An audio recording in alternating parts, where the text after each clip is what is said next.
प्रधानमंत्री जी ने सभी स्टेट्स को कहा है कि आप हरियाणा की परिवार पहचान पत्र का जो ये सिस्टम है इसका अध्ययन करिए और जहां तक संभव हो लागू करने की कोशिश करिए। उनके पास कुछ है नहीं देने को, इनका लिफाफा खाली है।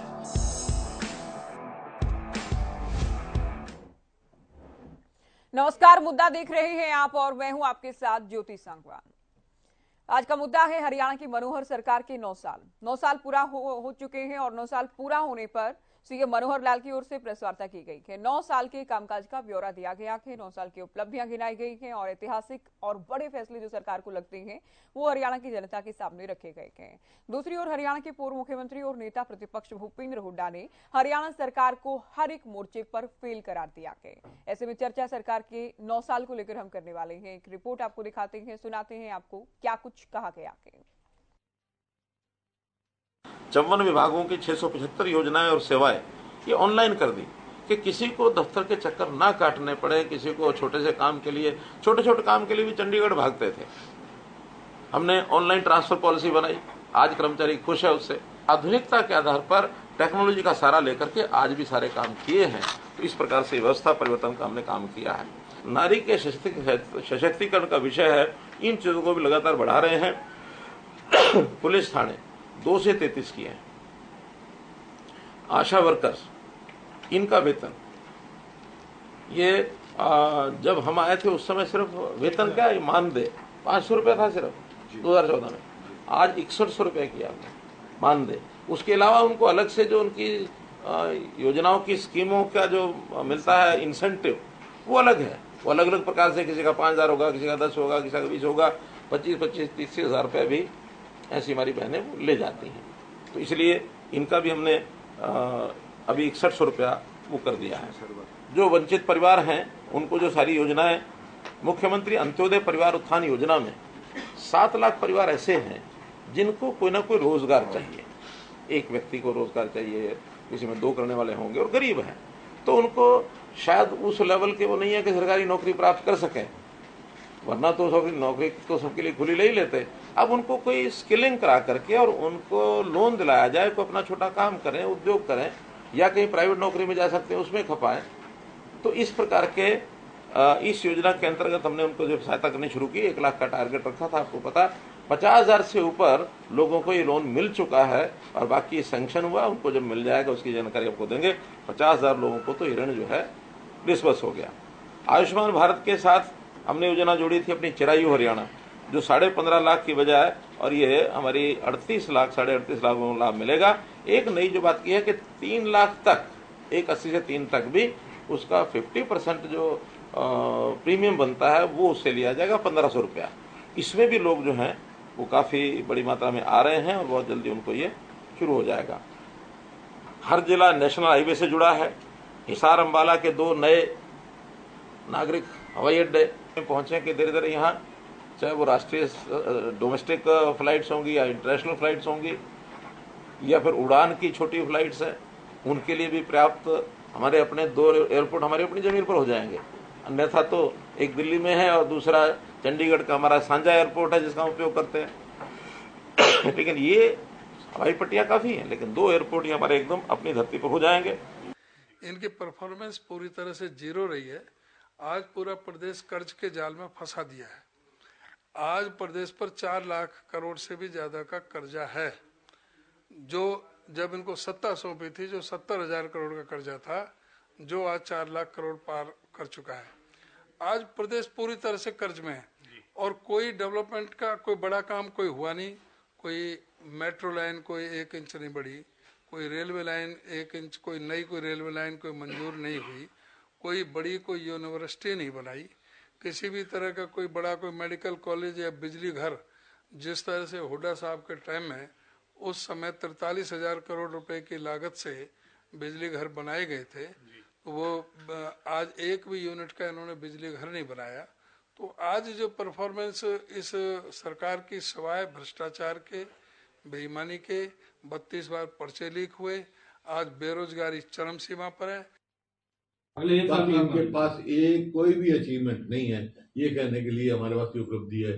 कोई बड़ी इंस्टीट्यूट लेके आए हों, बड़ी इंडस्ट्री लगी हो, कोई मेट्रो बढ़ाई हो, भाई कोई पावर का जनरेशन का मांग हर चीज की बढ़ रही है, महंगाई कितनी तेजी से बढ़ रही है। अब ये कहते हैं अगर जी पिछली सरकार में तो 84,000 नौकरियां लगी थी, हमने इतने लगाई। अरे 84,000 तो तुम पब्लिक सर्विस कमीशन और सबॉर्डिनेट सर्विस कमीशन की बता रहे हो। जो पुलिस में शिक्षा में टीचर्स का 1 लाख टीचर में भर्ती करे, पुलिस के इतने करे, वो कहाँ गए? तो इनके पास कुछ है नहीं देने को, इनका लिफाफा खाली है। अगले मैं इसका जवाब पहले दे चुका हूं। और वो जो हुड्डा जी को मैंने कहा था कि उनके चश्मे में एक CMIE की जो छुपी हुई वो एक पुस्तक है, उनको शायद वही देखने लग गई है। जनता को ही देखना है भूपेंद्र हुड्डा क्या कहेंगे या कोई और आदमी क्या कहेगा। वो जो जिन्होंने बरगलाने का काम करना है आम जनता को करना है, और बाकी उनके जो बड़े बड़े लोग हैं, जिस प्रकार के वो बेरोजगार हो गए हैं, जिस प्रकार का उनके हाथ में कुछ लगता नहीं है, एक तड़पन है। 9 साल के बाद उनको लगता है इस बार भी अगर नहीं आया तो लंबे समय तक फिर चले जाएंगे। अब तो बाकी चलिए चर्चा की शुरुआत करते हैं। कुछ खास मेहमान हमारे साथ जुड़े हैं। सुदेश कटारिया, प्रवक्ता बीजेपी, मनीष खटाना, प्रवक्ता कांग्रेस, स्टूडियो में हमारे साथ हैं। रजन डहिनवाल, प्रवक्ता इनेलो, प्रियदर्शनी सिंह, प्रवक्ता आम आदमी पार्टी, हमारे साथ स्टूडियो में मौजूद हैं, और राजेंद्र जादून, वरिष्ठ पत्रकार भी हमारे साथ जुड़ गए हैं। स्वागत है आप सभी का। सबसे पहले कटारिया जी, बहुत बधाई आप लोगों को। आपकी पार्टी ने हरियाणा में 9 साल सरकार में पूरे कर लिए हैं। सीएम साहब ने एक लंबी प्रेस वार्ता की और बहुत सारी उपलब्धियां गिनवाई गई हैं। जाहिर है कुछ काम अच्छे भी हुए हैं, कहीं सुधार की भी जरूरत है, लेकिन विपक्ष ये कह रहे हैं कि सिरे से खारिज कर रहे हैं तमाम जो दावे आप लोग कर रहे हैं। नाकाम रहे, हर मोर्चे पर फेल रहे, विपक्ष का आरोप। बिल्कुल ज्योति जी, उन्होंने सही कहा, क्योंकि उनके पैरों के नीचे की जमीन खिसक चुकी है और उनकी जो दुकान है उन पे ताला लग चुका है, एक शटर डाउन हो चुका है, तो कहेंगे ही खाली है। मैं आपको ज्योति जी, इस प्रकार से माननीय मुख्यमंत्री जी ने प्रेस वार्ता के माध्यम से बताया, मैं आपको बताना चाहता हूँ किस प्रकार से व्यवस्था परिवर्तन हरियाणा प्रदेश में हुआ। एक हरियाणा प्रदेश ऐसा प्रदेश था जहाँ सरकारी नौकरियों की सरेआम बोलियां लगाई जाया करती थी। हर पढ़ा लिखा व्यक्ति ये समझता था कि अगर मैं पढ़ा लिखा हूं तो मेरे पास पैसा होनी चाहिए, मेरे पास सिफारिश होनी चाहिए। लेकिन इस भ्रष्टाचार तंत्र को जड़ से उखाड़ने का काम, इस व्यवस्था परिवर्तन करने का काम हमारे संत और ईमानदार मुख्यमंत्री मनोहर लाल जी ने किया। आप देखिए किस प्रकार से हरियाणा प्रदेश की राजनीति का चलन था। कोई मुख्यमंत्री आया, कोई सरकार आई, सहितों को नौकरी, सहितों को काम, ये ढर्रा चलता आ रहा था। लेकिन मुख्यमंत्री मनोहर लाल जी ने हरियाणा प्रदेश वासियों के उस गरीब व्यक्ति का दर्द समझा, उस वंचित व्यक्ति का दर्द समझा, उस पीड़ित व्यक्ति का दर्द समझा, जिनका दर्द समझ के उन्होंने एक छत के नीचे 500 से ज्यादा योजनाओं का लाभ किस प्रकार से व्यक्ति घर बैठे ले सकता है, आखिरी पंक्ति में खड़े आखिरी व्यक्ति को किस प्रकार से सरकारी सुविधाओं का लाभ पहुंच सकता है, इसके लिए चिंतित हुए। और आज मैं बड़े हर्ष और खुशी से कह सकता हूं कि 9 साल में हमने वो अचीवमेंट किए। हर उस गरीब व्यक्ति तक सरकार की पहुंच बन गई है। हर गरीब व्यक्ति को ये समझ में आई है कि सरकार हमारी, हम सरकार की। ये व्यवस्था परिवर्तन हुआ है। आज देखिए, इससे पहले की अगर हम बात करें तो अंगूठा टेक सरपंच होते थे, जिनमें भ्रष्टाचार का बोलबाला चरम पे था। फैक्ट्री उसको लूट के खा जाता था, यहाँ अंगूठा लगाते उसके पैसे निकलवा लेते थे, उनको पता ही नहीं था कहाँ। पढ़ी लिखी पंचायतों का चलन किसने किया? पढ़ी लिखी पंचायतों का जो जादू है हरियाणा प्रदेश में, वो मुख्यमंत्री मनोहर लाल जी ने किया। ई टेंडरिंग लेके आए कि आम व्यक्ति को गांव में पता हो कि किस प्रकार की सुविधाएं हरियाणा प्रदेश में चल रही है। पंचायतों के तो आपने जितने भी हक थे वो खत्म कर दिए। शर्म आनी चाहिए आपको, आप ये बात बोल रहे हैं। पंचायतों को जो हक मिल, भाषण लिख के लाए हो आप? किसने भाषण लिख के दिया आपको? कोई भाषण नहीं लिख के आ रही हूँ, आपको असलियत बता रही हूँ। जानकारी है क्या? असलियत बता रही हूँ आपको, असलियत बता रही हूँ, जिससे कि आपको पता नहीं है जो असलियत, वो असलियत बताने की कोशिश कर रही हूँ मैं आपको। पहले जानकारी लीजिए। बहुत अच्छी जानकारी है मेरे को। अनर्गल बयानबाजी ना करके ना, पहले जानकारी लीजिए। बिल्कुल आपने सारे राइट्स खत्म कर दिए। गलत बात चलेगी नहीं। आपने सरपंचों के सारे राइट्स खत्म कर दिए और आज गांव के किसी भी अधिकारी के पास कोई भी अपना राइट नहीं है। तक डूबा हुआ है, जिसके भ्रष्टाचार की चरम सीमा पर डूबा हुआ है, ये छलावा किया, ये धोखा किया है, जिसका शिक्षा मंत्री जेल में बंद है। शिक्षा मंत्री हमारा कौन सा बंद है? आप बार बार हरियाणा की राजनीति पे आइए, हरियाणा पे बात करिए। हमें उस मुख्यमंत्री के बारे में बात करनी है सुरेश जी। जब नूह में दंगे हो रहे थे तब वो छुट्टी पे भेज देते एसपी को। आप पंजाब वाला मॉडल यहाँ चलाना चाहते हैं क्या? एक ऐसा ईमानदार, एक ऐसा ऊर्जावान, एक ऐसा संत मुख्यमंत्री कौन से ऊर्जावान, कितने ऊर्जावान मुख्यमंत्री हैं, इतने ऊर्जावान मुख्यमंत्री हैं कि धारा प्रभाव झूठ बोलते हैं, धारा प्रभाव झूठ बोलते हैं। आज की प्रेस कॉन्फ्रेंस एक झूठ, सिर्फ झूठ का पुलिंदा है और कुछ नहीं। क्या पढ़ी लिखी पंचायती मनोहर लाल के कार्यकाल में नहीं आई है? क्या जानकारी आपको? बयानबाजी कर रही है वैसे ही। आपने तो पंचायत को पूर्ण रूप से खत्म करने की कोशिश की है। ये साजिश है आपकी, ये साजिश है आपकी। बोलोगे क्या? आप चाहते ही नहीं है कि प्रजातंत्र और लोकतंत्र इस देश में रहे। पहले जानकारी लेके आइए। मुझे आपको जानकारी प्राप्त करने की जरूरत नहीं है, मैं आपको जानकारी दे रही हूँ। इसको बंद करवाइए अभी सांगवान जी। प्रियदर्शनी जी, आप सुनिए अभी। चलिए आप अपना उत्तर कंप्लीट करें। कब आई है? ठीक है, अपनी बारी में सभी है क्या व्यक्ति? नहीं, इस प्रकार के अलग में बयानबाजी नहीं होनी चाहिए। जब मैं बता रहा हूँ तो अपनी बारी में बोले कम से कम। ठीक है, आप काउंटर करना तो अपनी बारी में करें। आप बोलेंगे तो बोलूंगी ना। कोई तरीका हुआ नहीं, ये तरीका नहीं हुआ। मैं बता रहा हूँ जिस प्रकार से पूर्व की सरकारों में जो चलन था, भ्रष्टाचार चरम सीमा पे था, भाई भतीजावाद, जातिवाद, ये सारी चीजें चरम सीमा पर थी। इस भ्रष्टाचारी व्यवस्था को, इस गड़ी सली व्यवस्था को उखाड़ फेंकने का काम मुख्यमंत्री मनोहर लाल जी ने किया है। बहुत सारे चूल असूल परिवर्तन हुए हैं। पीपीपी एक ऐसा पोर्टल है जिसके माध्यम से 39 लाख लोग जो बीपीएल कार्ड से जो वंचित थे सरकारी योजनाओं के लाभ से, उनको जोड़ा गया है। घर बैठे बुढ़ापा पेंशन मिल रही है, घर बैठे ऐसी सर्टिफिकेट बन रहा है। हर वो सुविधा जो सरकार सुविधा देना चाहती है गरीब व्यक्ति को, घर बैठे मिल रही है। ऐसे चूल असूल परिवर्तन कभी हरियाणा प्रदेश में देखने को मिले हैं? एक विकसित देश में जो होता है, वो विकसित देश की तर्ज पर हरियाणा में वो अमली जामा पहनाने का काम मुख्यमंत्री मनोहर लाल जी ने किया। ठीक है कटारिया जी, 9 साल बेमिसाल। चलिए आप बेमिसाल बता रहे हैं 9 साल को। परिवर्तन इस प्रकार का ईमानदार मुख्यमंत्री, इस प्रकार का संत मुख्यमंत्री प्रदेश को मिल ही नहीं सकता।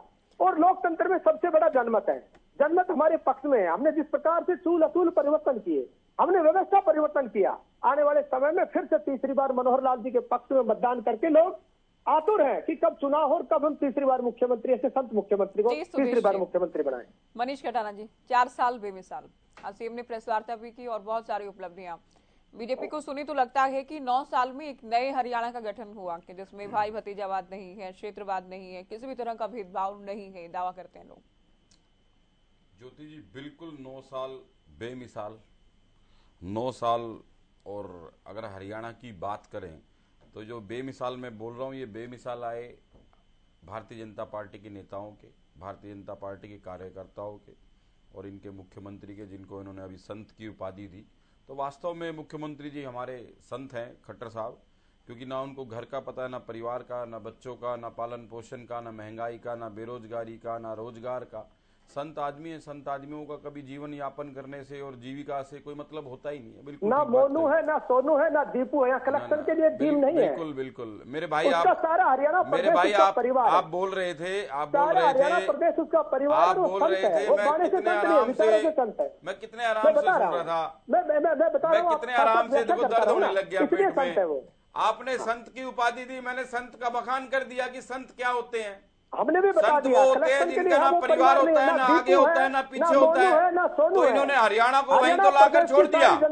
पिछले 9 साल में आज हरियाणा का वासी वहीं तो है। आज हरियाणा बेरोजगारी, भ्रष्टाचार में नंबर 1 बना दिया। आज हरियाणा को 9 साल की सरकार ने 90 साल पीछे धकेल दिया। बोलियां नहीं लगाई गई, विधायकों के घर कितने नहीं बने भैया, करोड़ों रुपए में नौकरियां बेची, 32 बार आपके पर्चे लीक हो गए, एक बार भी लोगों को इंटरव्यू तक नहीं पहुंचा पाए। एसएससी का चेयरमैन आपका सेक्रेटरीट में कैश गिरफ्तार हो रहा है, आपको शर्म आनी चाहिए कटारिया साहब, कैसी बात करते हो आप। पूरे 9 साल में, पूरे 9 साल में इस सरकार ने अगर एक पावर प्लांट लगाया हो, कोई मेट्रो का एक पिलर आगे बढ़ाया हो, कोई रेलवे लाइन आगे बिछाई हो, कोई हैवी इंडस्ट्री यहाँ पे लगाई हो, कोई अगर निवेश आया हो, अगर बुजुर्गों की सम्मान की बात करें तो उनकी पेंशन खाने का काम इन्होंने करा, खिलाड़ियों को सड़कों पर पीटने का काम करा। किसी एक खिलाड़ी को अगर नौकरी इस सरकार ने दी है तो बताओ, ये पदक लाओ वाली जो नीति थी हुड्डा साहब की, ये उन खिलाड़ियों को 3rd ग्रेड की नौकरी देते हैं, 4th ग्रेड की।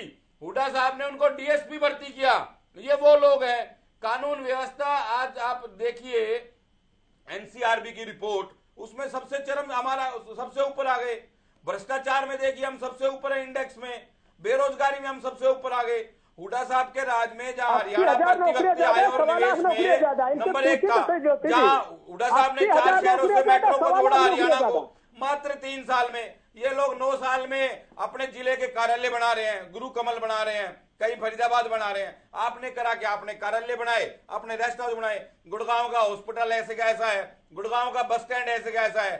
पानी जब बरसात आती है तो सड़कें भर जाती हैं, लोग नाव चलाते हैं, उसके बाद भी सरकार पीठ थपथपा रही है। अरे सरपंचों को सिर फोड़ने वाली सरकार, कर्मचारियों को सड़कों पर 1-1, 2-2, 3-3 महीने बिठाने वाली सरकार, नौजवानों से रोजगार छीनने वाली सरकार, प्रति व्यक्ति आय और निवेश में सबसे नीचे गिराने वाली सरकार। शर्म आनी चाहिए आपको। वास्तव में संत हैं और लोगों को संत बनाने का काम कर दिया, लोगों की जीविका खत्म कर दी। आज महंगाई चरम सीमा पर है। किसान 750 किसान आपकी सरकार में शहीद हुए। कोई ऐसा वर्ग, कोई कर्मचारी, किसान, व्यापारी, नौजवान, खिलाड़ी, कोई ऐसा वर्ग अछूता नहीं रहा जो इस सरकार की कुनीतियों से परेशान नहीं हुआ। आपने 9 साल के कार्यकाल में क्या किया? आपने युवाओं को नशे की ओर धकेला।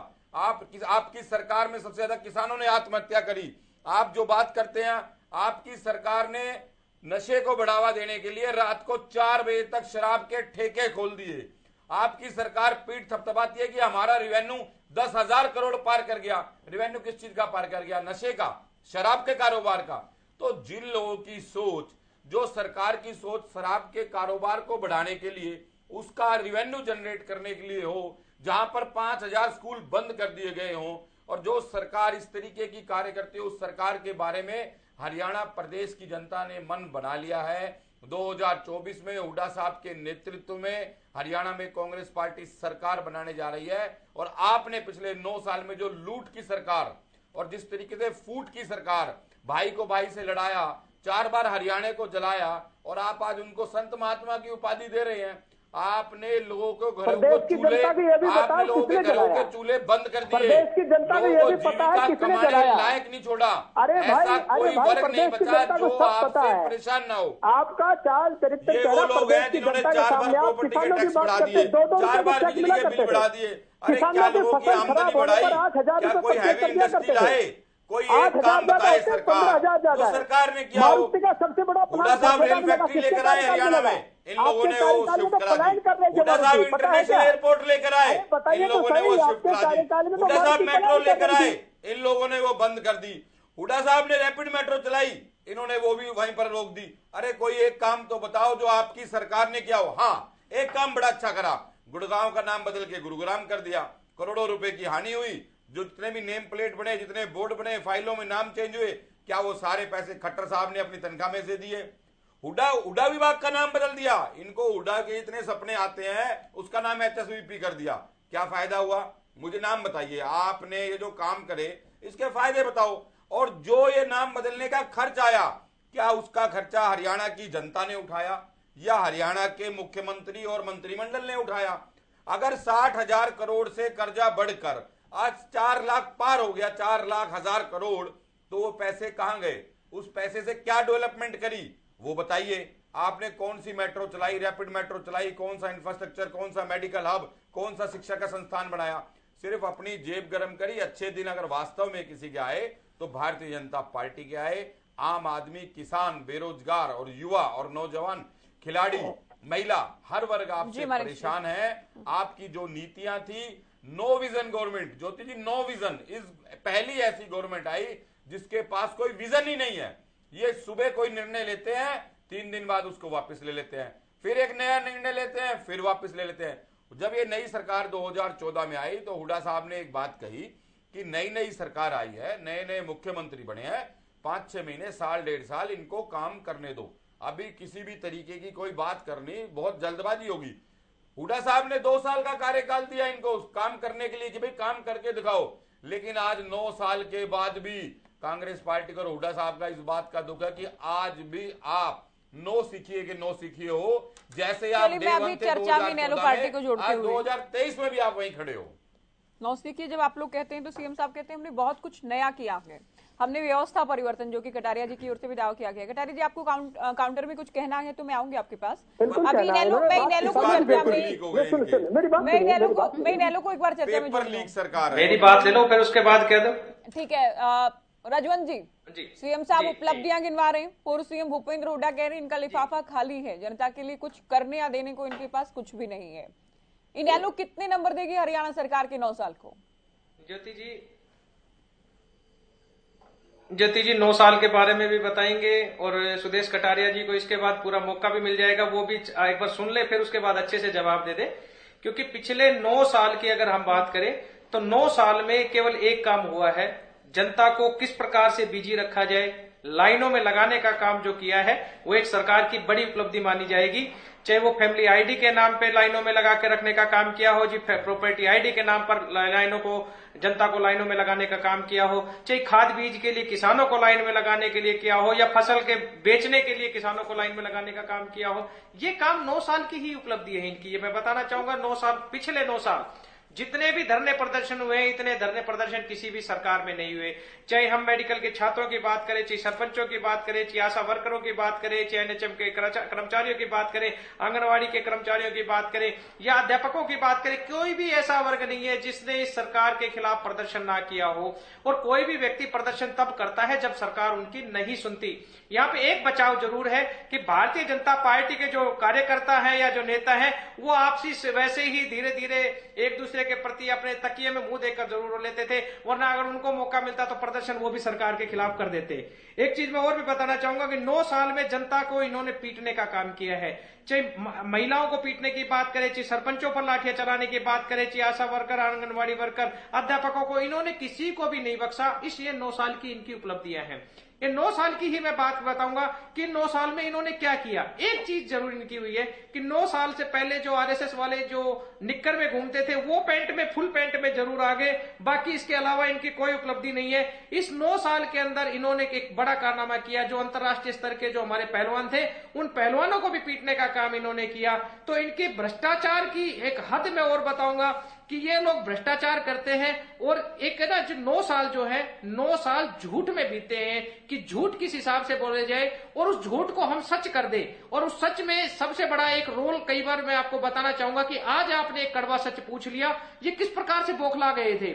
जिस दिन मीडिया इनसे सच पूछ लेता है उस दिन ये मीडिया के ऊपर भी बौखलाहट अपनी जाहिर करते हैं। आम जनता या विपक्ष अगर कोई भी चीज करता है तो उनको कहीं ना कहीं दबाने का प्रयास करते हैं। अगर यही काम अगर कोई और भी करता है तो उसको भी लाठियों से पीटने का काम करते हैं। मैं एक चीज बताना चाहूंगा, इस 9 साल की उपलब्धि इनकी, इस 9 साल में ये कहते थे कि हमने जनता को रोजगार देने का काम किया, युवाओं को रोजगार देने का काम किया। इन्होंने कहीं रोजगार नहीं दिया। अगर रोजगार देते तो आज 38,000 टीचर्स के पद जो खाली पड़े हैं, 20,000 पुलिस कर्मचारियों के पद खाली पड़े हैं, यहां पर डॉक्टरों के पद खाली पड़े हैं, हॉस्पिटल में जाते हैं तो दवाई नहीं मिलती, और अगर गलती से कोई दवाई भी होती है तो डॉक्टर्स का इतना बुरा हाल है कि वो बाहर की पर्ची देते हैं। अल्ट्रासाउंड और एक्सरे उनको बाहर से कराने पड़ते हैं। आज हालात इतने बद से बदतर हो चुके हैं कि यूनिवर्सिटी में जो प्रोफेसर हैं उनके पद नहीं भरे जा रहे। कॉलेज कैडर के 5,000 पद जो है वो खाली पड़े हैं। और ये कहते हैं कि हम काम कर रहे हैं। अगर काम करते तो इनके धरातल पर इनका काम नजर आता। इनकी हकीकत मैं आपको बताना चाहूंगा कि ये भ्रष्टाचार इतने भारी मात्रा में करते हैं कि कैग की रिपोर्ट आ जाती है कि 1,84,000 करोड़ का इनका नगर निगम का घोटाला है, लेकिन कहते नहीं। इनके करोड़ों रुपए एचपीएससी में पकड़ जाते हैं, कहते नहीं हम पाक साफ हैं। इनके रजिस्ट्री घोटाले सामने आ जाते हैं, कहते नहीं कोई रजिस्ट्री घोटाला नहीं हुआ। 65,474 रजिस्ट्रियां हो जाती हैं, कहता है नहीं किसी प्रकार की कोई रजिस्ट्री नहीं हुई, सब कुछ ठीक है। 900 लोगों को ये 100 कॉल दे देते हैं। तहसीलदार, नायब तहसीलदार, पटवारी और रजिस्ट्री क्लर्क है, उनको 100 कॉल दे देते हैं कि आपने ये रजिस्ट्रियां इतनी कर दी, कैसे कर दी।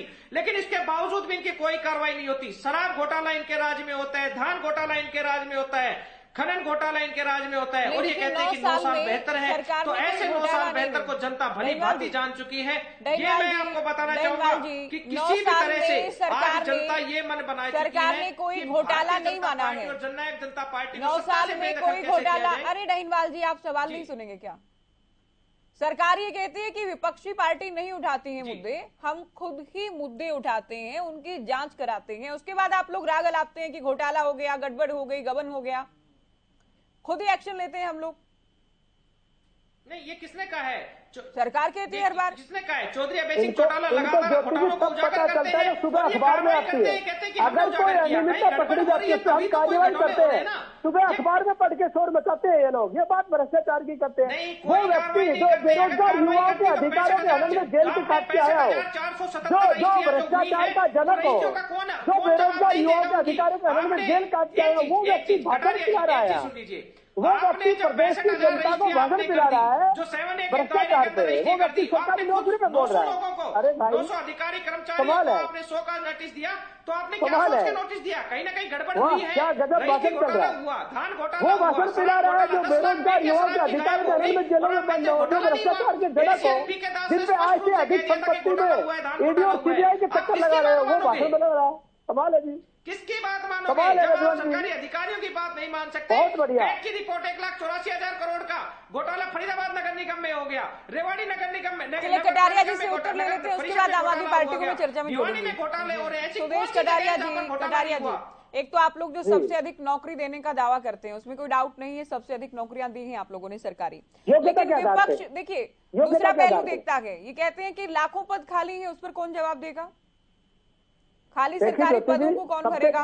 दूसरा घोटालों को लेकर आप लोग जो अपनी पाक साफ छवि का दावा करते हैं कि कोई घोटाला या करप्शन नहीं हुआ, हम करप्शन पर प्रहार कर रहे हैं, तो बहुत सारे घोटाले में विपक्ष का ही कहना है। मैं बता ज्योति, सबसे पहले तो इनको करप्शन और भ्रष्टाचार का तब पता चलता है जब हम कोई अनियमितता पकड़ते हैं और सुबह अखबार में आती है, तो अखबार की कटिंग लेके शोर मचाते हो, ओ भ्रष्टाचार हो गया, भ्रष्टाचार हो गया। पकड़ा किसने? नहीं पता। अनियमितता किसने पकड़ी? नहीं पता। इस पर प्रहार किसने किया? नहीं पता। इस पर एक्शन किसने लिया? नहीं पता। ओहो भ्रष्टाचार हो गया। सबसे पहली बात तो इनको सुबह अखबार पढ़ते तब पता चलता है कोई अनियमितता पकड़ी गई है। पहली ऐतिहासिक सरकार, ऐतिहासिक मुख्यमंत्री ऐसा है जिसने चाहे अधिकारी हो कोई नेता हो, किसी को बख्शा नहीं। अगर भ्रष्टाचार में कोई लिप्त पाया है तो उसके गर्दन पर पैर रखने का काम मुख्यमंत्री मनोहर लाल जी ने किया। ये बात किसानों की अभी कर रहे थे मनीष खटाना जी। इन लोगों को शर्म आनी चाहिए। जब फसल खराब होने पे 8,000 रुपए मुआवजा देते थे और 2-2 रुपए के चेक मिला करते थे, ये बात किसानों की करते हैं। 14 फसल एमएसपी पर खरीदने का हमने काम किया है। स्वामीनाथन आयोग की रिपोर्ट को लागू करने का हमने काम किया है। 85,000 करोड़ रुपए हमने फसल, मैं बता रहा हूँ, इतना बड़ा आंकड़ा मैं बता रहा हूँ। ये बात किसानों की बात करते हैं, शर्म आनी चाहिए। मैं बता रहा हूँ, अब सुन लीजिए ना। अरे भाई अब सुन लीजिए, सच्चाई सुनने का मौका नहीं है ना। अब मैं जवाब दे रहा हूँ, सुन तो लीजिए। अरे सुन तो लीजिए, 80,000 करोड़ इनका दावा है कि इन्होंने किसानों को दिए 80,000 करोड़। अगर 80,000 करोड़ आपने दिए होते किसान पे, तो किसान धरने पे नहीं बैठा होता, किसान आपके पुतले नहीं जला रहा होता दशहरा में। आपके खट्टर साहब और सारे मंत्रियों के पुतले जला दिए गए अम्बाला में। मैं बताता हूँ। ये वो किसान लोग बैठे थे यहाँ पर शाहबाद अम्बाला टोल पे, जो 6,000 रुपए सूरजमुखी का भाव हरियाणा में था और 4,000 रुपए, मतलब किसानों में भी आप भेद करने लगे हैं। आप किसानों में, इस देश के किसानों में भी आप मतभेद करने लगे हैं। ये आपकी सोच है, किसानों में भी आप मतभेद करने लगे हैं। शर्म आनी चाहिए कि आपको किसानों में भी मतभेद करने की जरूरत पड़ रही है। किसान होता है, ये तो कह सकते हैं किसान होता है। इसका हिसाब दीजिए, 80,000 रुपए करोड़ कहाँ गए? 80,000 रुपए करोड़ जो आपने किसानों को बांटे, इसका हिसाब क्या है? शर्म उनके होती है जो समाज में बैठते हैं, ये सामाजिक लोग नहीं है। किधर है? अगर ये बट जाते पैसे, सामाजिक लोग जो होते हैं उनके शर्म होती है। गांव जिनके घर परिवार वाले होते हैं उनके शर्म होती है, उनको कहीं समाज की शर्म होती है। ये इनके किसी प्रकार की कोई शर्म नहीं है। आप लोगों को जानकारी नहीं है, तो संत आदमी है। बता रहा हूँ। ये चीज है ज्योति जी, गाँव में एक देसी कहावत होती है, गाँव में एक देसी कहावत होती है कि जो मेड़े में पटा हुआ, जो मेड़े में पिटा हुआ हो उसका पंचायत में पीटने में कोई अर्ज नहीं होता। ये मेड़े में पिटे हुए, इनके कोई शर्म नहीं है। कौन है भ्रष्टाचारी? सुरेश जी, हमारे गांव में ना एक कहावत है, सुनिए सुरेश भाई, हमारे गांव में कहावत है। तो अपनी बात को पूरी नहीं, मैडम प्लीज मुझे 1 मिनट बोलने दीजिए। सुरेश जी, हमारे गांव में ना एक कहावत है, बाल ना बच्चा नींद पड़े अच्छा। ठीक है, यही वाला हाल है। खट्टर साहब ने तो कोई जिम्मेदारी देखी नहीं है, संसारिक सुख देखा नहीं है। पर्सनल लाइफ को लेकर पर्सनल लाइफ नहीं है, लेकिन मैं आपको बता रही हूँ कि देखिए, जिसको आटे चावल भाव का पता ही नहीं है, उसको क्या मालूम ये समस्या क्या होती है, घरेलू समस्या क्या होती है, घर की समस्या क्या होती है, क्या फर्क पड़ता है। ये खुद संत बोल रहे हैं, ये खुद संत बोल रहे हैं। बयानबाजी गलत नहीं करना चाहता हूँ ना। अगर मैं गलत बयानबाजी करूंगा उसके भाग जाएंगे यहाँ पर। ये कृष्ण का अवतार बना देते हैं मोदी जी को, खट्टर साहब को संत बना देते में भैया आपको मुख्यमंत्री और प्रधानमंत्री बनाए गए देश के काम करने के लिए। हमें संत नहीं चाहिए, हमें प्रधानमंत्री और मुख्यमंत्री चाहिए।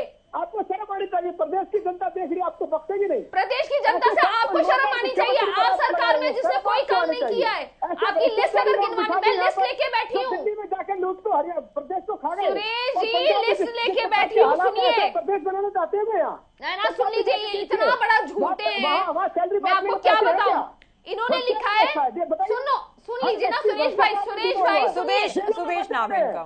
हाँ क्या नाम है? सुदेश जी, सुदेश भाई, सुदेश भाई सुनिए सुनिए, सुदेश भाई यही इनका दिक्कत है, यही बीजेपी के प्रवक्ताओं को दिक्कत है, इसलिए आज जनता का इन्होंने ये हाल कर रखा है। फीडबैक दे रही हूँ, सुनिए।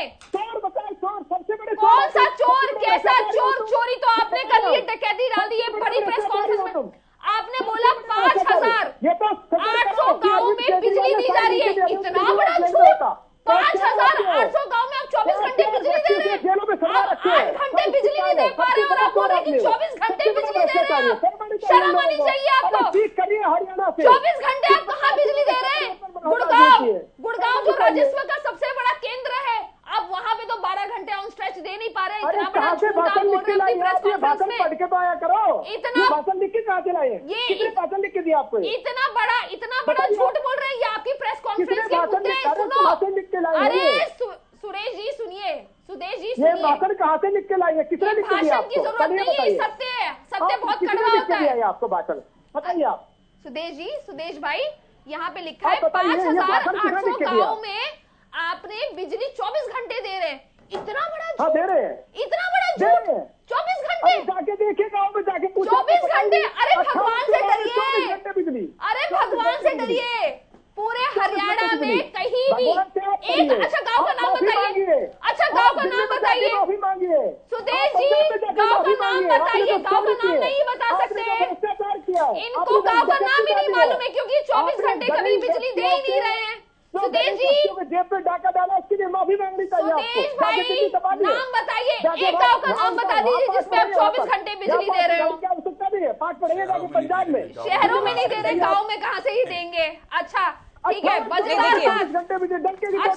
सरकार का जो दावा है प्रियदर्शनी जी, चलिए सुदेश जी अभी आप सुने, अभी आप सुनिए। नहीं प्रियदर्शनी जी, आपसे सवाल होगा मेरा। सरकार का और सीएम का दावा ये है, शुरुआत में भी कहा गया था, हमारा गांव जगमग गांव योजना जब लाई गई थी, इन लोग अपने घरों के बाहर मीटर लगवाएं और उसके बाद सरकार का पूरा प्रयास होगा कि पूरा दिन बिजली दी जाए। अब जो आंकड़ा दिया गया कि ये धीरे धीरे, ऐसा नहीं कि एकदम से अचानक ही आंकड़ा दे दिया गया हो, सरकार की ओर से इससे पहले लगातार सुधार के आंकड़े दिए गए हैं। तो आज जो आंकड़ा दिया गया कि इससे पहले भी नंबर्स दिए गए थे। जी। अच्छा, जो सरकार जो कह रही है कि हमने भाई भतीजावाद, बार बार कहा जाता है कि पहले कल की डिबेट में भी हम बात कर रहे थे कि सीएम या तो सिरसा से होते थे, सीएम या तो हिसार से होते थे, या सीएम रोहतक के होते थे, लेकिन ये सीएम पूरे हरियाणा के सीएम हैं। जिस बात के लिए हरियाणा बदनाम था कि नौकरियां बिकती हैं, नौकरियों की पूरी तरह से नीलामी होती है, भाई भतीजावाद हावी है, क्षेत्रवाद हावी है, इन तमाम चीजों से ऊपर उठकर विकास किया गया है। मैं कल भी बोली हूँ, आज भी बोलूंगी और मुझे लगता है तमाम उम्र बोलूंगी और इतिहास बोलेगा कि खट्टर साहब से बड़ा, माफ करिएगा मेरी भाषा को मुझे ये प्रयोग करना पड़ रहा है, मुख्यमंत्री हैं, मुझसे उम्र में भी बड़े हैं और सुदेश भाई की नजर में तो संत भी हैं, ठीक है, लेकिन उनसे ज्यादा झूठा मुख्यमंत्री पूरे हरियाणा में आज तक नहीं हुआ है। कैसे? मैं बता रही हूँ ना, आप ये देखिए, ऑनलाइन ट्रांसफर योजना इन्होंने बनाई, इनका तो पोर्टल ही नहीं काम करता, तो ये ऑनलाइन ये योजनाएं क्या बनाने का फायदा? पोर्टल खेल रहे हैं जनता के साथ, पोर्टल खेल रहे हैं, इनको समझ ही नहीं है। नहीं समझ ही नहीं है, इनको बहुत समझ है, इनको इन्होंने हरियाली हरियाणा बना दिया इन्होंने। अच्छा, 20 लाख लोगों को मिली चिरायु योजना का लाभ, मुझे आप 200 लोग भी दिखा दीजिए जिनको ये चिरायु योजना का लाभ मिला हो। कागजी सिर्फ आपने पत्ते बना रखे, कब्जे दिखा रहे, मतलब कमाल हो गया। अच्छा, उसके बाद 80,000 करोड़ किसान को दिए गए। 80,000 रुपए करोड़ आपने किसान को दिए, कहाँ है? अगर किसान को आपने 80,000 करोड़ दिए होते तो किसान रोड पे नहीं होता, किसान आत्महत्या नहीं कर रहा होता।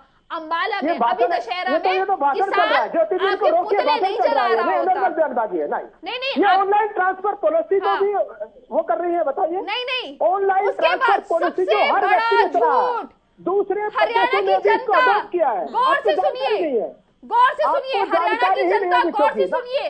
24 आप अपने घर से लिख के लाइए, पढ़ के बोल रही हो, आपको जानकारी नहीं है। सरकार बिजली आपको विषयों की जानकारी ही नहीं है। आप 24 घंटे बिजली देने की बात आपको कर रहे विषयों की हैं, जानकारी नहीं, आप पढ़ के आइए, आप जानकारी लेके आइए। आप हरियाणा से ये सीएम साहब की प्रेस कॉन्फ्रेंस में बोला है उन्होंने, ये सीएम साहब ने। आप कहाँ से है? आप दिल्ली से, हरियाणा से है?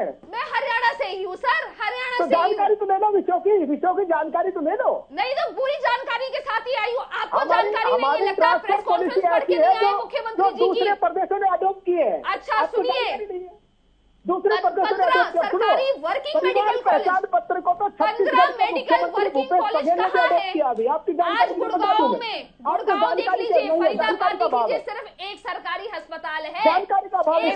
मेडिकल कॉलेज में नहीं, कोई झूठ नहीं है इसमें। जो मेडिकल कॉलेज हैं उसमें क्या झूठ है इसमें? वर्किंग नहीं है मैडम, वर्किंग नहीं है।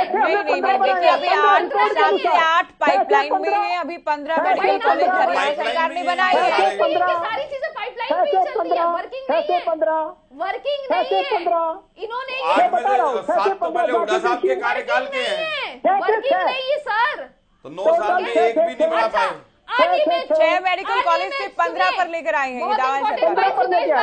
8 पाइपलाइन इनको जानकारी 15 के अलावा है ये, 15 के अलावा है। जानकारी नहीं दे रही हूँ मैं। बिल्कुल जानकारी नहीं है आपको। अगर जानकारी भी करेंगे आप, अनियमित कॉलोनियों को नियमित करेगी सरकार, अनियमित कॉलोनियों को नियमित करेगी सरकार। सुदेश भाई, गाय का गाय कुछ भी बोलते रहोगे। सुदेश भाई, इनको बंद कीजिए ज्योति जी। सुदेश भाई कम से कम विषयों की जानकारी लेके आए। सुन लीजिए सुदेश भाई, नहीं विषयों की तो जानकारी होनी चाहिए आपको। मैं आखिर पानी पीजिए, पानी पीजिए। आखिर बता रहा हूँ मैं। सुदेश भाई सुनिए, अनियमित कॉलोनियों को नियमित कर रही है सरकार। अभी ज्यादा दूर जाने की जरूरत नहीं है, शीतला माता कॉलोनी और अशोक विहार में चली जाइए। सारी अनियमित कॉलोनियां हैं जो कि 800 मीटर और 1000 मीटर के दायरे में। उसको कहाँ किया 9 साल में सरकार ने कुछ? आज भी वो लोग इंतजार कर रहे हैं कि सरकार हमारा कुछ कल्याण करेगी। तो ये भी एक झूठ है इनका। अच्छा, आपको जानकारी नहीं है? मुझे सारी जानकारी है, आप मुझे जानकारी मत बताइए। मैं आपका पॉइंट बाय पॉइंट आपका झूठ बता रही हूँ। घर से लिख के लाइए, उसको बोलना आपकी मजबूरी है। आपकी मजबूरी मेरी मजबूरी कोई नहीं है, मजबूरी नहीं है। आपकी मजबूरी मैं समझ रही हूँ कि ऐसी झूठी सरकार के साथ आपको भी झूठ बोलना पड़ रहा है। आपको गंगा स्नान करना पड़ेगा, मैं ये समझ रही हूँ। लेकिन गंगा स्नान नहीं कर पाएंगे। गंगा मैया की पहले झूठी कसम खा, गंगा मैया तक की इन्होंने झूठी कसमें खा ली कि मैं गंगा मैया का बेटा हूँ, गंगा मैया को साफ करने आया हूँ। 4000 करोड़ रुपए खा गए, गंगा मैया साफ नहीं हुई। उसमें भी खा गए। चलो छोड़ो। आप मैं एक हमारे भाई ने एक बात कही कि एक योजना बनाई, हमारा गांव जगमग गांव, खट्टर साहब ने। तो योजना तो स्मार्ट सिटी की भी थी, योजना तो 15 लाख की भी थी, योजना तो 2 करोड़ रोजगार की भी थी, योजना तो बुलेट ट्रेन की भी थी। तो योजनाएं जो थी वो योजना ही तो है, आज तक पाइपलाइन में ही तो है। उसको अमली जामा कब पहनाया? योजना और वादे में फर्क होता है। नहीं, उसको जो वायदे योजनाएं सब, जब आप योजना क्या है और वादा क्या, सारी की सारी इनकी ज्योति जी पाइपलाइन के अंदर रही, आज तक किसी को अमली जामा नहीं पहना पाए। दूसरी बड़ी बात मेरे भाई, और आज से पहले जो प्रवक्ता आ रहे थे, हर व्यक्ति ये कह रहा था कि पहले अंगूठा छाप सरपंच अंगूठा छाप। तो 1966 को जब हरियाणा आजाद हुआ, जब से लेकर आज तक जिन पंच ने, सरपंचों ने, हमारे दादा परदादाओं ने, शायद वो कम पढ़े लिखे थे, शायद वो अंगूठा छापते, लेकिन आप किसी व्यक्ति को बार बार, जिसने अपने गांव का, अपने गोहांड का, अपने गली का, मोहल्ले का, जिसने विकास किया हो, जिसने सरकार के साथ मिलकर 1947 जब से देश आजाद हुआ, बहुत से लोग अनपढ़ थे। आज हम 2023 में रॉकेट की और साइंस की बात कर रहे हैं, तो क्या उन लोगों का अपमान करना? क्या बार बार ज्योति जी, ये अच्छी बात नहीं है कि सरपंच अंगूठा छाप। अरे भैया, हमारे दादा परदादा भी अंगूठा छापते। तो बार बार जो आप अंगूठा छाप बात करते हो, क्या आज से पहले के पंच सरपंच सारे मतलब कि जीरो थे? क्या उनको ज्ञान नहीं था? हो सकता है वो पढ़े लिखे ना हो, लेकिन गुण वे हमसे ज्यादा थे, उनको ज्ञान हमसे ज्यादा था। और आज उसी का नतीजा है कि हम लोग यहां बैठे हैं। तो मेरी एक भाई से दरख्वास्त है, बीजेपी के सभी प्रवक्ताओं से, कि ऐसी अमर्यादित भाषा उन पंच सरपंचों के लिए ना इस्तेमाल करे जिनसे उनको ठेस पहुंचे और बार बार चलिए मैं जादून जी को चर्चा में जोड़ूंगी। सरकारी उपलब्धि बताती है कि हमने पढ़ी लिखी पंचायतें दी और पंचायतों में महिलाओं को आरक्षण दिया 50% का, ये भी एक उपलब्धि के तौर पर पेश किया जाता है। जादून जी, कल हम बात कर रहे थे कि सीएम प्रेस वार्ता करेंगे, सीएम उपलब्धियां गिनाएंगे, तो सीएम ने काफी सारी उपलब्धियां गिनाई हैं। सीएम ने कहा कि लोगों ने कहा कि मुझे अनुभव नहीं है, लेकिन 9 साल में हरियाणा की तस्वीर बदलने का काम किया है, पूरा व्यवस्था परिवर्तन करने का काम किया है हर एक सेक्टर में। नहीं, मुख्यमंत्री जी ने ये कहा है कि मुझे भले ही चाहे वैसा अनुभव नहीं था भ्रष्टाचार का और ये मुझे सेवा का अनुभव था, तो मैं सेवा कर रहा हूँ। बिल्कुल। तो उनका मतलब ये था कि सेवा कार्य का तो मुझे लंबे समय से अनुभव है और उसी भावना से मैं जो है ये सरकार भी चला रहा हूँ और 2 कार्यकाल सफलतापूर्वक पूरे किए और हमने 9 साल में 9 महत्वपूर्ण काम किए, जिसमें परिवार पहचान पत्र और ऑनलाइन सेवाएं देना और ये तमाम तरह के उन्होंने जो है चिरायु हरियाणा और जो स्कीम है जो ऑनलाइन सिस्टम में लेकर आए, वो सारी उन्होंने उसमें गिनती करवाई है। तो अब वो मुख्यमंत्री जी का तो अपनी दलील है और कामकाज भी उनका है। व्यवस्था परिवर्तन का काम तो निश्चित तौर पर हुआ है कि जो गवर्नेंस थी, जो शासन व्यवस्था थी, उसको उन्होंने ऑनलाइन माध्यम से उसको सुशासन में बदलने का काम किया है। उन्होंने ये भी कहा कि हमने 25 दिसंबर को सुशासन दिवस मनाने का काम किया और सुशासन सहयोगी भी हमने नियुक्त किए और सुशासन लाने का प्रयास किया है।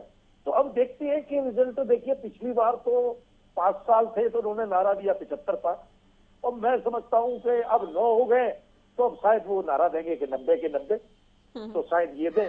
तो उनके जो प्रयोग हैं निश्चित तौर पर प्रयोग है और उसके पीछे इरादा भी ठीक है।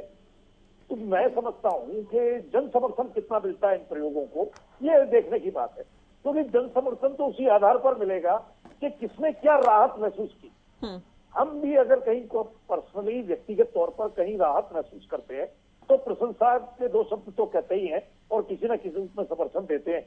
तो ये जनता जनार्दन है, उनको लगेगा कि ये जो ऑनलाइन सिस्टम हुआ है और गवर्नेंस में जो टेक्नोलॉजिकल सिस्टम से ड्राइव से जो परिवर्तन आया है, उससे अगर राहत मिली है तो लोग समर्थन देंगे।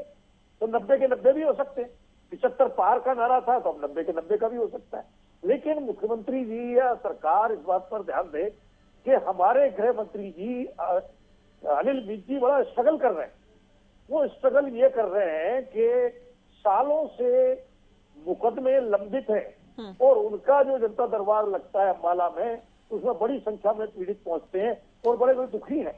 वो कह रहे हैं कि मैं तो बड़ा दुखी हूं कि जब पीड़ित गुहार लेकर आते हैं कि उनको सालों से न्याय नहीं मिला और मुकदमा दर्ज है, उस पर कोई फैसला ही नहीं हो रहा, उस पर कोई जांच रिपोर्ट अंतिम नहीं आ रही। तो उन्होंने 372 जांच अधिकारियों को निलंबित करने के आदेश दिए और जो मौजूदा डीजीपी है वो जी चुरा रहे हैं निलंबित करने से। वो कह रहे हैं वो कोई तमाम तरह की दलीलें दे रहे हैं। आज भी उन्होंने वायरलेस ऑर्डर किया है कि मुझे शाम तक उनके निलंबन के आदेश मुख्यालय पर चाहिए। तो देखते क्या होता है। तो सवाल ये है कि इतनी बड़ी कार्रवाई कर दी गई परिवर्तन के दावे हैं, तो ये परिवर्तन यहाँ क्यों नहीं हो रहा पुलिस में? सबसे बड़ा कामकाज तो पुलिस से या स्वास्थ्य विभाग से की जरूरत होती है आम आदमी।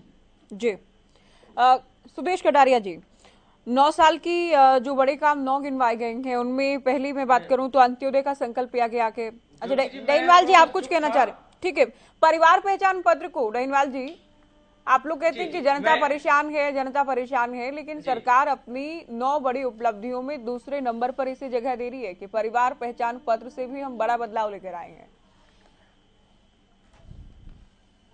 जी देखिए ज्योति जी, एक बात आती है कि परिवार पहचान पत्र पर आज भी इनके जो प्रदेश के जो कोऑर्डिनेटर बनाए हुए हैं, मेरी उनसे चर्चा हो रही थी, तो मैं उनसे वही पूछ रहा था कि अब तक आपने कितने लोगों का ये जो डाटा है ये ठीक कर दिया, आपके पास कितनी क्वेरी आई थी? तो वो बता रहे थे कि हम लोगों की जो समस्या है उनका समाधान करने का प्रयास कर रहे हैं और लोगों की जो जागरूकता ना होने की वजह से ये गलतियां हुई हैं। तो मैंने उनसे यही कहा था कि लोगों को आप ब्लेम ना करें, जागरूकता देने का काम सरकार का है। आपने जो टीम बनाई है जो घर घर डाटा कलेक्ट कर रही है, ये उनकी गलती की सजा जनता भुगत रही है। तो ये आप इसको कुछ भी कहें, लेकिन जनता इससे भली भांति परिचित है, न परेशान है। और मैं आपको एक चीज बताना चाहूंगा कि सरकार केवल और केवल एक दिखावा करती है। जैसे अभी रोजगार की बात चल रही थी, तो मैं इनको पूछना चाहूंगा कि इन्होंने कोई, ये कहते तो कि हमने रोजगार दे दिया, लेकिन रोजगार तब दिया जाता है जब कोई नया उद्योग आया हो। आज हरियाणा में बावल है, IMT बावल की बात करें, IMT मानेसर की बात करें, गुड़गांव की बात करें,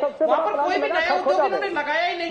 तो ये कैसे कह सकते हैं, ये कैसे कह सकते हैं कि यहाँ पर इन्होंने रोजगार देने का काम किया।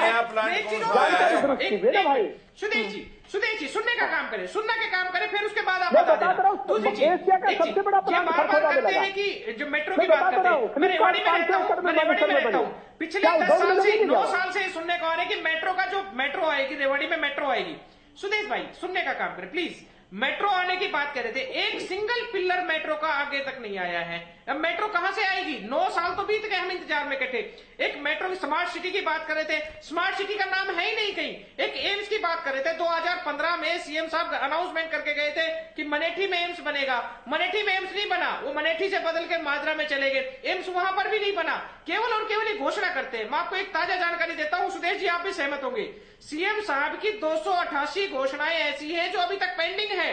मतलब जब मुख्यमंत्री की 288 घोषणाएं अगर पेंडिंग है 9 साल में, तो सोच के देखिए कैसा विकास हो रहा है। यहाँ पर विकास नहीं, केवल और केवल विनाश हो रहा है। नहीं, ये हकीकत है। दैनिक भास्कर की रिपोर्ट आप निकाल कर देख लीजिए, फ्रंट पेज पर छपा है दैनिक भास्कर में 288। आपको हरियाणा प्रदेश की जानकारी नहीं है, 288 सीएम साहब की घोषणाएं हैं। जब मैं तो भास्कर की घोषणाओं के बारे, मैं तो भास्कर की बता रहा हूँ, कैसे मान लूं मैं आपकी बातें? अखबार गलत छाप रहा है क्या? अगर अखबार गलत छाप रहा है, आप उनके ऊपर कार्रवाई करें। तुम्हारा तो वैसे भी जादव साहब एक चीज कह रहे थे अभी, 272 आईओ को सस्पेंड किया गया है। एक मिनट, जादव साहब अभी एक चीज कह रहे थे कि 272 आईओ को सस्पेंड किया गया है। मैं बिल्कुल मानता हूं कि वो आईओ को गलत सस्पेंड किया गया है। कारण कि उन आईओ के ऊपर बर्डन कितना है, आप ये चीज देखिए। जो लोग उन आईओ के ऊपर, एक आईओ की जिम्मेदारी क्या है वो होम मिनिस्टर को नहीं पता, वो प्रवक्ता जी हमारे सुदेश कटारिया जी इनको नहीं पता। वो या तो उन आईओ को पता है, या हमारे जैसे जो वकील अदालतों में बैठे हैं उनको पता है कि एक आईओ की क्या जिम्मेवारी होती है। वो आईओ अपना काम करे या अदालतों में गवाही के लिए आए। रोज के 272 तारीखें होती है, मैं बता दूंगा, उनको आना पड़ता है, गवाही के लिए आना पड़ता है। तो वो उन पुलिस कर्मियों की नहीं करेंगे तो उनके पास वर्कलोड तो होगा। रात के समय उनको बेचारों को गश्त करनी पड़ती है, उनको प्रॉपर सोने का समय नहीं मिलता। आप लोग हर एक सरकारी मंत्री जो भी करते हैं डहीवाल जी, क्या सभी फैसलों की आलोचना ही करेंगे? अगर जनता के हित में अगर मामले सालों साल लटके रहते हैं, अगर कोई कड़ी कार्रवाई की जाती है, कोई नजीर पेश की जाती है, तो क्या उसकी तारीफ नहीं होनी चाहिए? ज्योति जी तारीफ होनी चाहिए। अगर 272 ज्योति जी 372 आईओ को सस्पेंड अगर कर दिया गया तो ये सोचिए काम किसका ठप होगा? वो आम जनता को परेशानी होगी क्योंकि वो सस्पेंड होकर घर बैठ जाएंगे, लेकिन जनता का काम कौन करेगा? क्या नई भर्ती हो चुकी है? पहले ही पुलिस अधिकारियों की, कर्मचारियों की। चलिए 9 साल को लेकर हम बात कर रहे हैं, कम से कम एक डर तो होगा ना। पुलिस को लेके भी संवेदनहीन है कटारिया जी। बताने का क्या फायदा? मैं तो कह रहा हूँ उनका वर्कलोड कम करो ना, पुलिस कर्मचारियों का वर्कलोड। सुदेश कटारिया जी, अरे सुनिए अभी डहीवाल जी, 272 मुकदमों का जनता दरबार में समाधान हो जाता तो मेरे ख्याल से 272 पीड़ितों को न्याय मिल जाता। 372।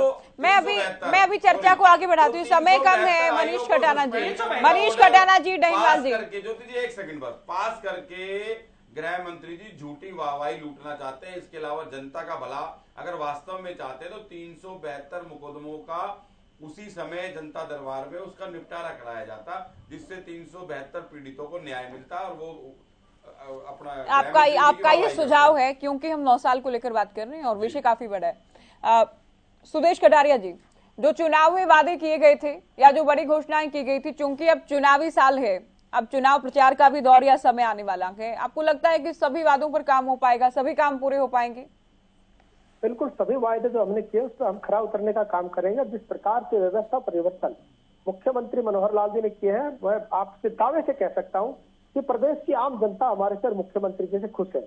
मैं आपको आंकड़ा बताता हूँ, कह रहे थे ना कि इतने लोग पीड़ित प्रकार से 39 लाख लोग अपने बीपीएल के माध्यम से, सीपीपी के माध्यम से बीपीएल में जोड़े हैं। 39 लाख लोग वो वंचित और पीड़ित थे जिनको सरकारी योजनाओं का लाभ नहीं मिल रहा था।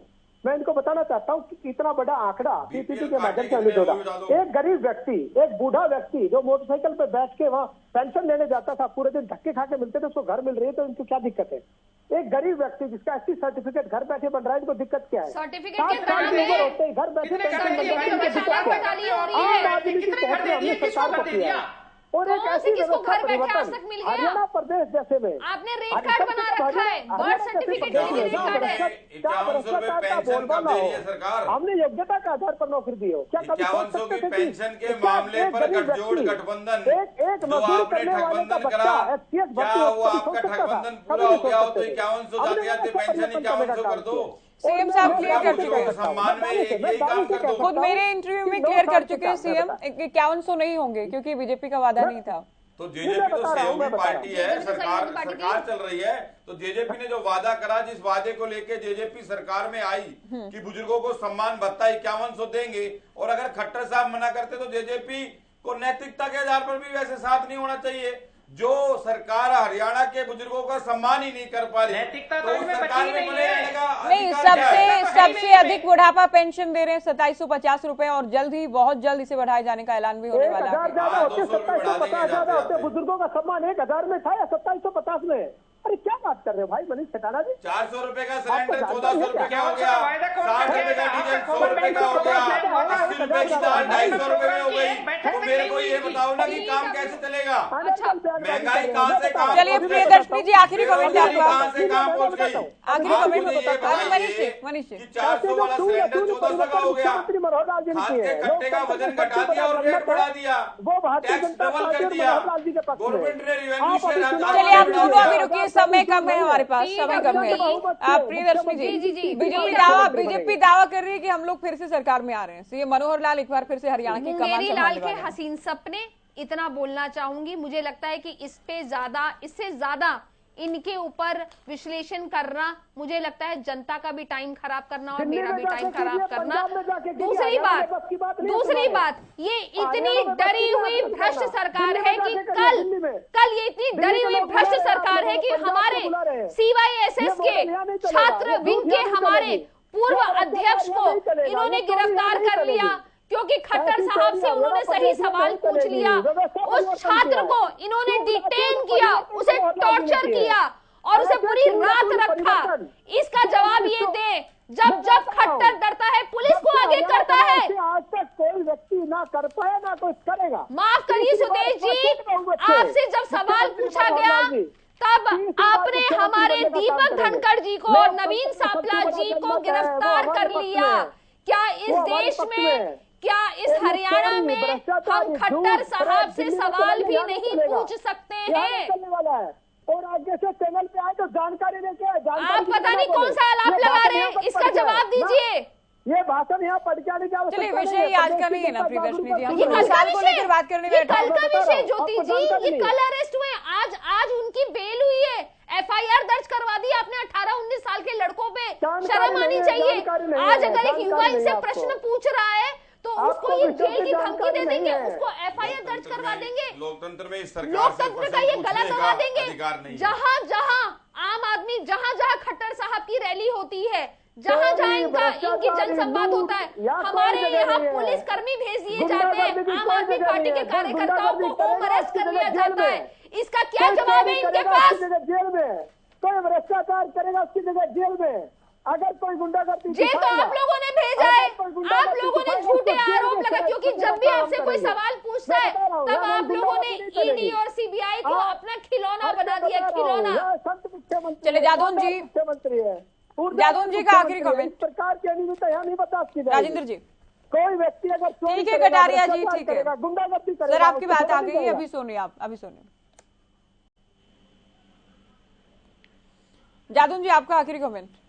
हाँ जी, ये है कि हम सरकार जो है 2 नवंबर को अपने 9 साल का जो है जश्न मनाने जा रही करनाल में। तो सरकार को अब जो कमियां रह गई हैं 9 साल के दौरान, जो स्पीड अप करना चाहिए अपना जो टारगेट था। जैसे मेडिकल कॉलेज का जो है पिछले कार्यकाल से ही हर जिले में मेडिकल कॉलेज की बात चली आ रही थी, प्रगति तो हुई है लेकिन जिस स्पीड से होना चाहिए वो नहीं हो पाई। सड़कों की हालत को लेकर भी कई मुद्दे उठाए जाते हैं। मूल बात यह है कि समाज को स्वस्थ रखती है पुलिस, और मनुष्य को, उसको व्यक्तिगत तौर पर स्वस्थ रखता है अस्पताल। तो मेडिकल और पुलिस व्यवस्था में आमूलचूल परिवर्तन और सुधार का प्रयास होना चाहिए।